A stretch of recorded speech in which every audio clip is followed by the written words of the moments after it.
नमस्कार। लीजिए प्रस्तुत है मुंशी प्रेमचंद जी की कहानी सती। कहानी आपको पसंद आए तो चैनल को सब्सक्राइब करें, वीडियो को लाइक और शेयर करें। मुलिया को देखते हुए उसका पति कल्लू कुछ भी नहीं है। फिर क्या कारण है कि मुलिया संतुष्ट और प्रसन्न है और कल्लू चिंतित और सशंकित? मुलिया को कौड़ी मिली है, उसे दूसरा कौन पूछेगा। कल्लू को रत्न मिला है, उसके सैकड़ों ग्राहक हो सकते हैं। खासकर उसे अपने चचेरे भाई राजा से बहुत खटका रहता है। राजा रूपवान है, रसिक है, बातचीत में कुशल है, स्त्रियों को रिझाना जानता है। इससे कल्लू मुलिया को बाहर नहीं निकलने देता। उस पर किसी की निगाह भी पड़ जाए, यह उसे असहनीय है। वह अब रात दिन मेहनत करता है जिससे मुलिया को किसी बात का कष्ट न हो। उसे न जाने किस पूर्व जन्म के संस्कार से ऐसी स्त्री मिल गई है। उस पर प्राणों को न्यौछावर कर देना चाहता है। मुलिया का कभी सिर भी दुखता है तो उसकी जान निकल जाती है। मुलिया का भी यही हाल है कि जब तक वह घर नहीं आता मछली की भांति तड़पती रहती है। गांव में कितने ही युवक हैं जो मुलिया से छेड़छाड़ करते रहते हैं, पर उस युवती की दृष्टि में क्रूप कलवा संसार भर के आदमियों से अच्छा है। एक दिन राजा ने कहा, भाभी, भैया तुम्हारे जोग के न थे? मुलिया बोली, भाग में तो वह लिखे थे, तुम कैसे मिलते? राजा ने मन में समझा, बस मैदान मार लिया। बोला, विधि ने यही तो भूल की। मुलिया मुस्कुराकर बोली, अपनी भूल तो वहीं सुधारेगा। राजा निहाल हो गया। तीज के दिन कल्लू मुलिया के लिए लट्ठे की साड़ी लाया। चाहता तो था कि कोई अच्छी साड़ी ले, पर रुपये न थे और बजाज ने उधार न माना। राजा भी उसी दिन अपने भाग्य की परीक्षा करना चाहता था। एक सुंदर चुंदरी लाकर मुलिया को भेंट की। मुलिया ने कहा, मेरे लिए तो साड़ी आ गई है। राजा बोला, मैंने देखी है तभी तो मैं इसे ले आया, तुम्हारे लायक नहीं है। भैया को किफ़ायत भी सूझती है तो ऐसी बातों में। मुलिया कटाक्ष करके बोली, तुम समझा क्यों नहीं देते? राजा पर एक कुल्हड़ का नशा चढ़ गया। बोला, बूढ़ा तोता नहीं पढ़ता है। मुलिया, मुझे तो लट्ठे की साड़ी ही पसंद है। राजा, जरा यह चुंदरी पहनकर देखो कैसी खिलती है। मुलिया, जो लट्ठा पहनाकर खुश होता है वह चुंदरी पहन लेने से खुश न होगा। उन्हें चुंदरी पसंद होती तो चुंदरी ही लाते। राजा, उन्हें दिखाने का काम नहीं है। मुलिया बिस्मय से बोली, मैं क्या उनसे बिना पूछे ले लूँगी? राजा, इसमें पूछने की कौन सी बात है, जब वह काम पर चला जाए पहन लेना, मैं भी देख लूँगा। मुलिया ठट्टा मारकर हंसती हुई बोली, यह न होगा देवर जी, कहीं देख लें तो मेरी सामत ही आ जाए, इसे तुम लिए जाओ। राजा ने आग्रह करके कहा, इसे न लोगी भाभी तो मैं जहर खा के सो रहूँगा। मुलिया ने साड़ी उठाकर आले पर रख दी और बोली, अच्छा लो, अब तो खुश हुए? राजा ने उंगली पकड़ी, अभी तो भैया नहीं है, जरा पहन लो। मुलिया ने अंदर जाकर चुंदरी पहन ली और फूल की तरह महकती दमकती बाहर आई। राजा ने पहुँचा पकड़ने को हाथ फैलाया। बोला, ऐसा जी चाहता है कि तुम्हें लेकर भाग जाऊं। मुलिया उसी विनोद भाव से बोली, जानते हो तुम्हारे भैया का क्या हाल होगा? यह कहते हुए उसने किवाड़ बंद कर लिए। राजा को ऐसा मालूम हुआ कि थाली परोसकर उसके सामने से उठा ली गई। मुलिया का मन बार बार करता था कि चुंदरी कल्लू को दिखा दे, पर नतीजा सोचकर रह जाती थी। उसने चुंदरी क्यों रख ली? उसे अपने ऊपर क्रोध आ रहा था, लेकिन राजा को कितना दुख होता। क्या हुआ, उसकी चुंदरी क्षण भर पहन लेने से उसका मन तो रह गया, लेकिन उसके प्रशांत मानस सागर में यह एक कीट आकर उसे मथ रहा था। उसने क्यों चुंदरी रख ली? क्या यह कल्लू के साथ विश्वासघात नहीं है? उसका चित्त इस विचार से विकल हो गया। उसने मन को समझाया, विश्वासघात क्यों हुआ? इसमें विश्वासघात की क्या बात है? कौन वह राजा से कुछ बोली? जरा सा हंस देने से अगर किसी का दिल खुश हो जाता है तो इसमें बुराई क्या है? कल्लू ने पूछा, आज रज्जू क्या करने आया था? मुलिया की देह थरथर कांपने लगी। बहाना कर गई, तमाकू मांगने आए थे। कल्लू ने भवे सिकोड़ कर कहा, उसे अंदर मत आने दिया करो, अच्छा आदमी नहीं है। मुलिया, मैंने कह दिया तमाकू नहीं है तो चले गए। कल्लू ने आपकी तेजस्विता के साथ कहा, क्यों झूठ बोलती हो? वह तमाकू मांगने नहीं आया था। मुलिया, तो और क्या करने आए थे? कल्लू, चाहे जिस काम से आया हो, तमाकू मांगने नहीं आया। वह जानता था मेरे घर में तमाकू नहीं है। मैं तम्बाकू के लिए उसके घर गया था। मुलिया की देह में काटो तो लहू नहीं, चेहरे का रंग उड़ गया। सिर झुकाकर बोली, मैं किसी के मन का हाल क्या जानूं। आज तीज का रत जगा था। मुलिया पूजा का सामान कर रही थी, पर इस तरह जैसे मन में जरा भी उत्साह, जरा भी श्रद्धा नहीं है। उसे ऐसा मालूम हो रहा था उसके मुख में कालिमा पुत गई है और अब वह कल्लू की आंखों से गिर गई है। उसे अपना जीवन निराधार सा जान पड़ता था। सोचने लगी, भगवान ने मुझे यह रूप क्यों दिया। यह रूप न होता तो राजा मेरे पीछे क्यों पड़ता, और क्यों आज मेरी यह गत होती। मैं काली कुरूप रहकर इससे कहीं सुखी रहती। तब तो मन इतना चंचल न होता। जिन्हें रूप की कमाई खानी हो वह रूप पर फूले। यहाँ तो इसने मटिया मेट कर दिया। न जाने कब उसे झपकी आ गई तो देखती है कल्लू मर गया है और राजा घर में घुसकर उसे पकड़ना चाहता है। उसी दम एक वृद्धा स्त्री न जाने किधर से आकर उसे अपनी गोद में ले लेती है और कहती है, तूने कल्लू को क्यों मार डाला। मुलिया रोकर कहती है, माता, मैंने उन्हें नहीं मारा।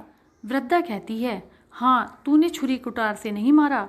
उस दिन तेरा तप छिन हो गया और इसी वजह से वह मर गया। मुलिया ने चौकन्नी आंखें खोल दी। सामने आंगन में कल्लू सोया हुआ था। वह दौड़ी हुई उसके पास गई और उसकी छाती पर सिर रखकर फूट फूट कर रोने लगी। कल्लू ने घबराकर पूछा, कौन है। मुलिया, क्यों रोती हो, क्या डर लग रहा है। मैं तो जाग ही रहा हूँ। मुलिया ने सिसकते हुए कहा, मुझसे आज एक अपराध हुआ है, उसे क्षमा कर दो। कल्लू उठ बैठा, क्या बात है, कहो तो, रोती क्यों हो। मुलिया, राजा तम्बाकू मांगने नहीं आया था, मैंने तुमसे झूठ कहा था। कल्लू हंसकर बोला, वह तो मैं पहले ही समझ गया था। मुलिया, वह मेरे लिए चुंदरी लाया था, तुमने लौटा दी। मुलिया कांपती हुई बोली, मैंने ले ली, कहते थे मैं जहर माहुर खा लूँगा।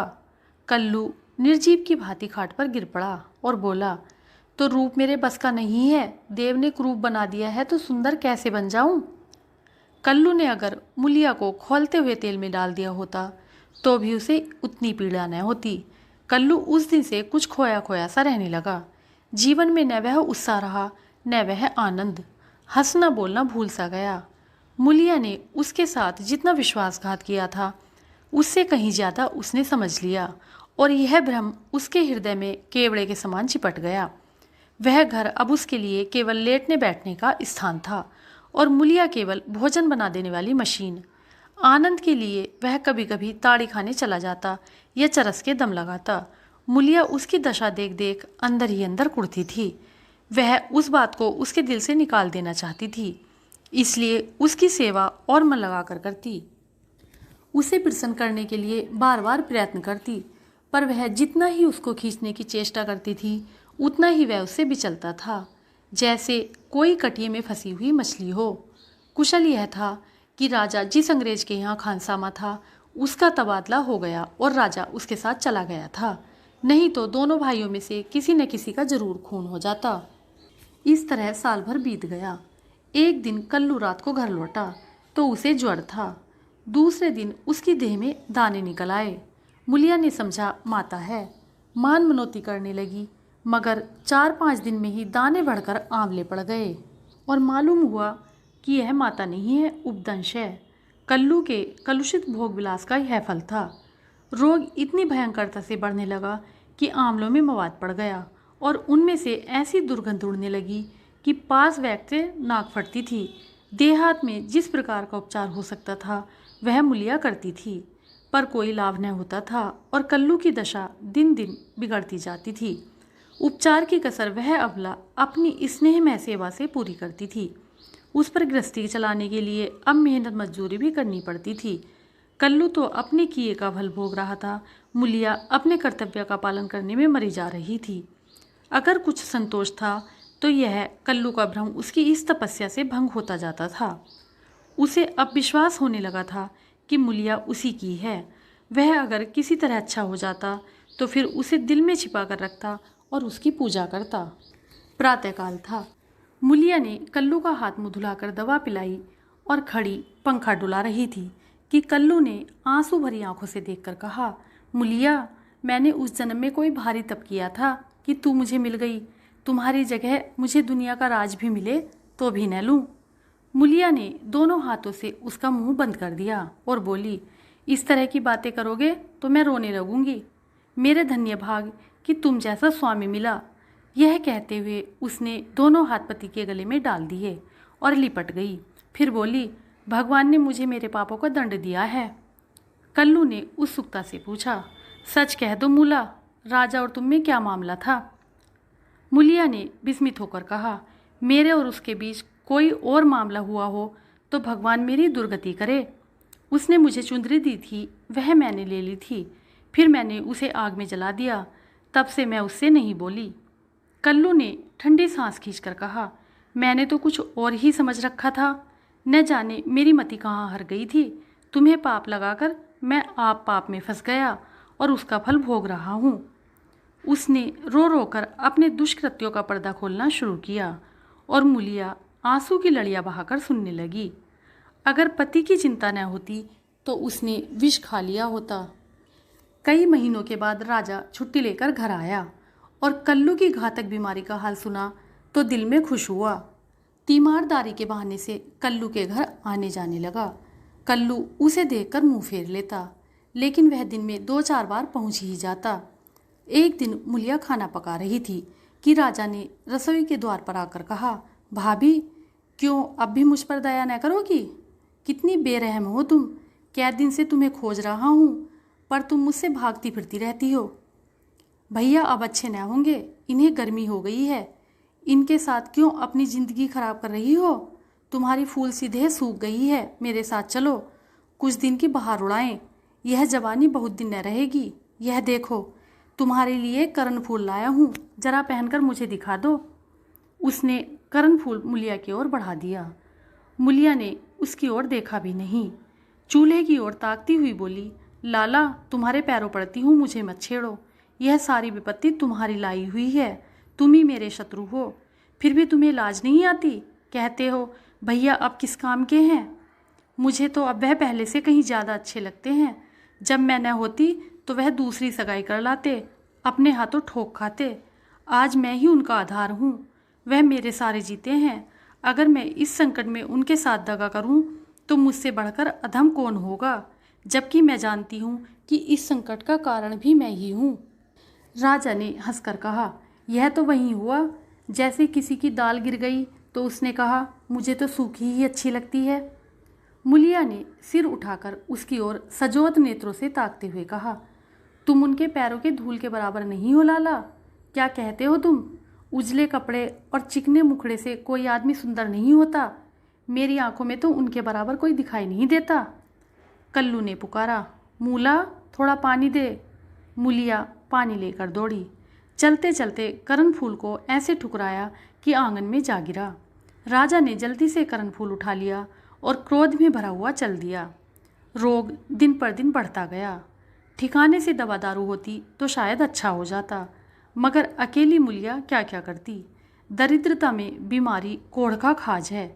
आखिर एक दिन परवाना आ पहुंचा।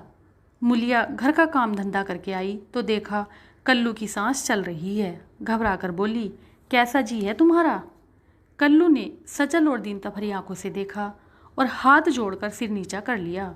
यही अंतिम विदाई थी। मुलिया उसके सीने पर सर रखकर रोने लगी और उन्माद की दशा में उसके आहत हृदय से रक्त की बूंदों के समान शब्द निकलने लगे। तुमसे इतना भी न देखा गया भगवान? उस पर न्यायी और दयालु कहलाते हो, इसलिए तुमने जन्म दिया, यही खेल खेलने के लिए? हाय नाथ, तुम तो इतने निष्ठुर न थे, मुझे अकेली छोड़कर चले जा रहे हो। हाय, अब कौन मूला कहकर पुकारेगा? अब किसके लिए कुएं से पानी खींचूंगी, किसे बैठाकर खिलाऊंगी, पंखा डुलाऊंगी? सब सुख हर लिया तो मुझे भी क्यों नहीं उठा लेते? सारा गांव जमा हो गया। सभी समझा रहे थे। मुलिया को धैर्य न होता था। यह सब मेरे कारण हुआ, यह बात उसे नहीं भूलती। हाय, उसे भगवान ने सामर्थ्य दिया होता तो आज उसका सिरताज यूं उठ जाता। शव की दाह क्रिया की तैयारियां होने लगी।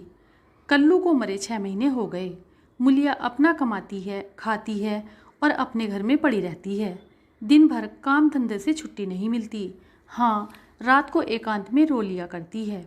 उधर राजा की स्त्री मर गई, मगर 2-4 दिन के बाद वह फिर छैला बना घूमने लगा और भी छुट्टा सांड हो गया।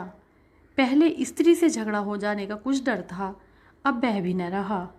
अब की नौकरी से लौटा तो सीधे मुलिया के घर पहुंचा और इधर उधर की बातें करने के बाद बोला, भाभी अब तो मेरी अभिलाषा पूरी करोगी या अभी और कुछ बाकी है? अब तो भैया भी नहीं रहे, इधर मेरी घरवाली भी सिधारी, मैंने तो उसका गम भुला दिया, तुम कब तक भैया के नाम को रोती रहोगी? मुलिया ने घृणा से उसकी ओर देखकर कहा, भैया नहीं रहे तो क्या हुआ? भैया की याद तो है, उनका प्रेम तो है, उनकी सूरत तो दिल में है, उनकी बातें तो कानों में हैं। तुम्हारे लिए और दुनिया के लिए वह नहीं है, मेरे लिए वह अब भी वैसे ही जीते जागते हैं। मैं अब भी उन्हें वैसे ही बैठे देखती हूँ। पहले तो देह का अंतर था, अब तो वह मुझसे और भी नगीच हो गए हैं और ज्यों-ज्यों दिन बीतेंगे और भी नगीच होते जाएंगे। भरे पूरे घर में दाने की कौन कदर करता है? जब घर खाली हो जाता है तब मालूम होता है कि दाना क्या है। पैसे वाले पैसे की कदर क्या जाने। पैसे की कदर तब होती है जब हाथ खाली हो जाता है, तब आदमी एक एक कौड़ी दांत से पकड़ता है। तुम्हें भगवान ने दिल ही नहीं दिया, तुम क्या जानो सोहबत क्या है। घरवाली को मरे अभी 6 महीने भी नहीं हुए और तुम सांड बन बैठे। तुम मर गए होते तो इसी तरह वह भी अब तक किसी के पास चली गई होती। मैं जानती हूँ कि मैं मर जाती तो मेरा सिरताज जन्म भर मेरे नाम को रोया करता। ऐसे ही पुरुषों की स्त्रियाँ उन पर प्राण देती हैं। तुम जैसे सोहदों के भाग में पत्तल चाटना लिखा है, चाटो, मगर खबरदार आज से मेरे घर में पाँव न रखना, नहीं तो जान से हाथ धोओगे। बस निकल जाओ। उसके मुख पर ऐसा तेज, स्वर में इतनी कटुता थी कि राजा को जबान खोलने का भी साहस न हुआ। चुपके से निकल भागा। नमस्कार।